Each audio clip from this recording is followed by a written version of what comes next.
sida ballantu noo ahayd waxaan idiin soo diyaarshay barnaamij aan kaga hadlay ganacsiga Soomaalida gaar ahaan Soomaalida degan bariga Afrika. maantana haddii eebo ilmo waxaan ku qaadaa dhigi doonaa gabdho Soomaaliyeed oo abuuray fursado ganacsi waxayna ku kala abuureen laba marxaladood oo aad u kala duwan.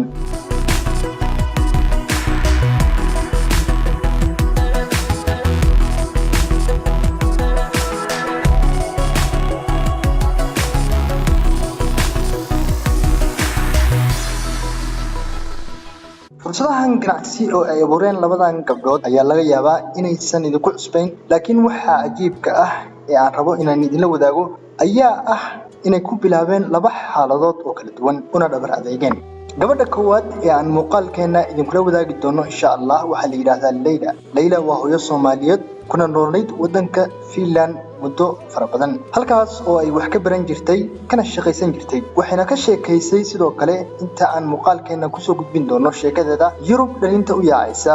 oo badaha iyo rafaadka geerida iyo nolosha u dhaxaysa ay u marayaan inaysan waxba oolin oo wadanku ka fursado badan yahay waana meesha aan diiradda ku saari doono oo insha Allah muuqaalkan soo socda haddii ay beeyno dhalinyarada ama dadka imika wadanka jooga ee raba inay Yurubta tagaan ay halka u baxaan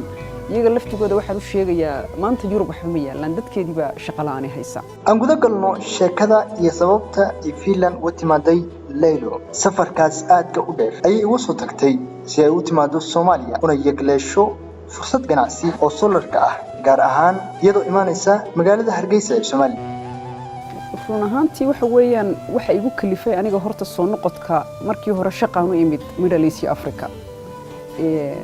maadaama aan shaqo u imid Middle East Africa ayay waxay noqotay waxyaabo badan bay kugu soo celinaysaa sida wadamadu ay u kala duwan yihiin dhaqamada dabeecadaha dareen badan baa kugu soo noqonaya oo aad adigu asalkaagii hore u haysatay markaad imika Finland markaan joogay oo kale aanan in badan xusuusanayninba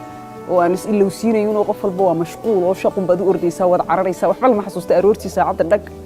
albaabka ka bood casarkii soo noqo seexo ayaa lagu jiraa laakiin markaad ka soo baxdo halka waxaad dareemaysaa familiyadu sida yihiin dadku say yihiin xiriirka nolosha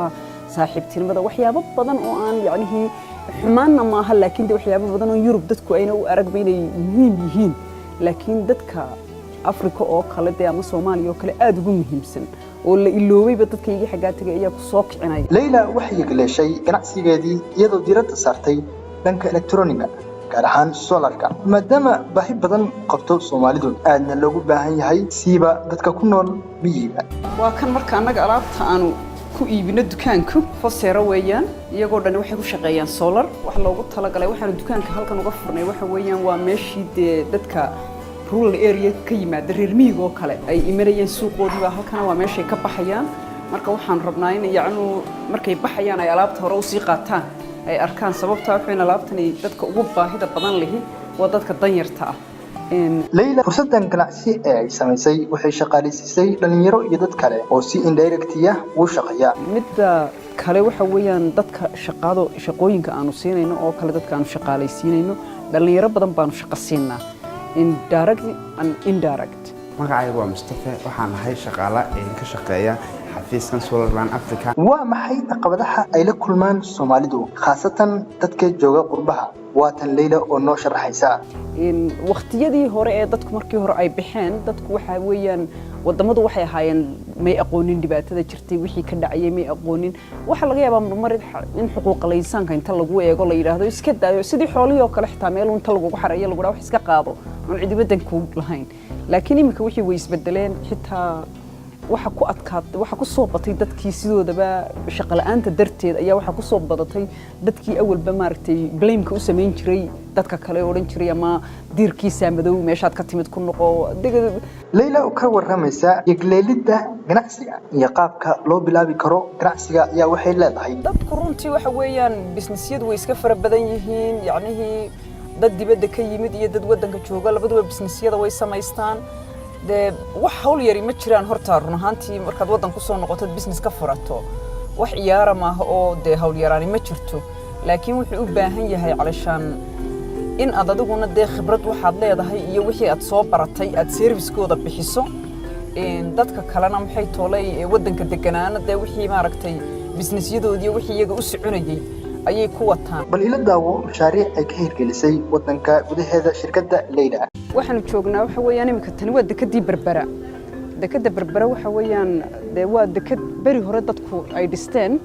waana meesha kaliya ee Soomaaliland oo dhan u shaqeysa ee alaabtu ka soo degto. marka waa meel iska waxoogaa danyar weeyaan waxyaabo badan baa ka maqan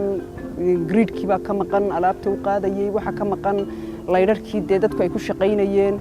security baa ka maqan safety baa ka maqan annagu solarkaan u samaynaynaa security gaan u samaynaynaa hawlahaas oo dhan waan u qabanaynaa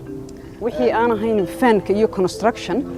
ma nihin annagu iyo aqoon waxa hawlaha ma galno laakiin wax allaaliyo wixii lighting oo ah maxay toolay safety oo kale managementiga oo kale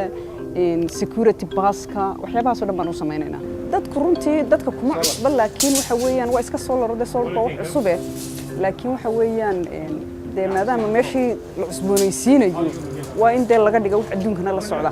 Leyla maxay tala ahaan u siin lahayd Soomaalida gaar ahaan dhalinyarada iyo gabdhaha Soomaaliyeed? dadka Soomaalida ee dibadda jooga waxa weeyaan waxaan kula talin lahaa iyaga horta inay cilmi bartaan si kastaba ha ugu adkaato qof waliba inuu wuxuun barto waxaad jeceshay hadaad weydo waxaad dalkaaga wax ugu qaban karto inaad barato oo aad dib ugu soo noqoto haddii adigu imika aad qof waayeel iska tahay oo leedahay waxba ma baran karo waxba ma qaban karana aad ubadka ku dadaasho si ay wax u bartaan oo ay ugu soo noqdaan wadanka taasi waa ta koowaad ta labaad dhalinyarada ama dadka imika wadanka jooga ee raba inay Yurubta tagaan ay halka u baxaan iyaga laftigooda waxaan u sheegayaa maanta Yurub waxa ma yaalaan dadkeediba shaqo la'aan haysa. runtii sheekada Leyla ma ahan kaliya tusaale haweeney yeglashayga balse waa tusaale nool oo wacyiga iyo waayaha wadanka ka hadlaysa waxaana dhiirigelinaya projectigeeda ee wadanka cilmiga iyo kartideediba ugu adeegto. sheekada labaad ee aan rabo inaan muuqaalkeena idinku soo gudbiyo waa Maamo Faadumo oo hindistay inay beer weyn ka samayso magaalada Wardheer. waxaa laga yaabaa inaad isweydiiso sababta aan sheekadan u soo qaatay iyadoo aan ognahay in dumar badan ama haween badan ay yagleeleen beero balse arinta la yaab kale ee aan u soo qaatay ayaa waxay tahay mar aan booqday magaalada Wardheer. magaaladu ma ahan magaalo beereed runtii qofkii arkayna wuu dareemi karaa waa magaalo aad u ciid badan waxayna leedahay ciid loo yaqaano ciid guduud. dadka deegaankaasuna ma ahan dad beereed oo intooda badan waa dad xoolo dhaqato ah. waxa kale oo xusid bulan in Maamo Faadumo markay yagleeshay beertan aysan wax khibrad ah iyo aqoon u lahayn dhanka beeraha oo ay ku dhiiratay inay samayso waana calaamadaha qofka hal abuurka ganacsi leh ee loo yaqaano entrepreneurka. waxay maamadu beertay dhirta loo yaqaano geedgaabka sasha ambaha saytuunka iyo dhir fara badan oo aan gobolka Doolo oo leh ciid guduud aan laga beerin. su'aasha ah maxaa hooyo Faadumo kugu dhaliyay inaad dhulka iyo ciidda noocan ah aad u bareerto si aad wax ugu beerto? waxay ku jawaabtay dad Doolo beer ka beeratan waxba ka heli maysaan yaanu waxaan ku dhiiranay dadkana ku dhiirigelinaynaa annagoo dumar ah inaan waxa ka soo bixinay ilaahayna nala garab galay on maxaan ku dhaafta cafiican hadda on ku hamoon karnaa aan ku joogo. waxay kaloo beereen Maamo Faadumo iyo iskaashadeedu digir beledweyne loo keeno siidkeeda aan ku shubnay imise jawaan ilaa 10 jawaan baa nooga soo gooday. waxaanu beernay qare waxaanu beernay babayga adinku bandhihiina ku arkaysaan waxaanu beernay liin dhanaan liin macaan waxaanu beernay qaji waxaanu beernay maxaan ku dhaahdaayay liintii dhanaanayd oo noo soo baxaysa amba badan baa noo beeran babay baa noo beeran ambuhu laakiin waxa la dhowr sano ku soo baxaa. marka waxaan rajaynaynaa isaga oo ka macaashno gaari ka raranay inaan maxaan ku dhaahdo ambaha naguna uu noo soo baxo inta cimri nagu si ilaahay nagu sino. ma sha Allah. arinta kale ee xusida badan ayaa ah inay u qaybsaan wax soo saarkooda magaalooyin aad u fara badan oo xataa ay ka mid tahay caasimadda gobolka Soomaalidu degto ee wadanka Itoobiya Jigjiga oo xusid mudan inay ku taalo meel aad u fiican aadna u cimilo fiican waxna laga beeri karo sidoo kalena u dhowdahay gobolka Oromada oo wax soo saar beereed fara badan ka yimaado taas oo cadeynaysa in fursado ka banaan yihiin dhanka beeraha. waxay kaloo cadeyn u tahay in wax soo saarka ama dalagga beeruhu uusan sidaadaba suuq waayin. waxay Maamo Faadumo iyo iskaashadeedu abuureen shaqooyin waxayna u kala abuureen qaybaha bulshada ku nool magaalada Wardheer. shaqo abuur badan aan ka helay iskaashadan markii iskaashatada la asaasay hadda markii wax ka soo baxeen shaqo badan ka helno dadka inta badan shaqo badan ay ka heleen. anigu waxaan ka mid ahay darawalka beerta Doolo Deeq gaadiidka darawalaanahay waxaan ka qaadaa qaraxa waxaan ka qaadaa digirta waxaan ka qaadaa haddii la kula balka waxaan ka qaadaa wax allaale wixii beerta ka soo go waxaan soo qaadaa shaqaalaha beerta la keenayo isla mar ahaanta la rabo inay ka shaqeeyaan qaybaheeda kala duwan sida digir gurista iyo basbaas qajiga iyo qaraxa qaybahaasaan ka kala keenaa meelahan la yidhaahdo haddii la kuurayo buulooyinka iyo magaalada gudaheedaba haddaba waa maxay fariinta aan ka faa'iideyno hooyo Faadumo iyo iskaashadeeda waxaan ka faa'iideynaa muuqaalkeenan waxa weeyaan wax aan la beeri karin ma jiraan magaaladan ay intaasoo dhirac ku beertay maama Faadumo xataa qofku kuma dhex socon karo maadaama ciideedu aad u badan tahay waan dhulka loo yaqaano ciid guduudta fariin ku socota daawadayaasheena waxaan haysanaa haddaan nahay Soomaali dhul iyo fursad cajiib ah ogow wax kasta waa la beeri karaa ka oo waxtaba waxaa sidoo kale xusid mudan in maama Faadumo beerteedu aysan lahayn khaas u ah oo biyaha ka soo jiidato meel aad u fog si ay ugu waraabiso eelkeeda haddaba labadan qiso waxaan ka faa'iideynaa in fikradda aad haysato aad ku dhaqaaqdo haddaad tahay qof dhalinyaro ah hadhihin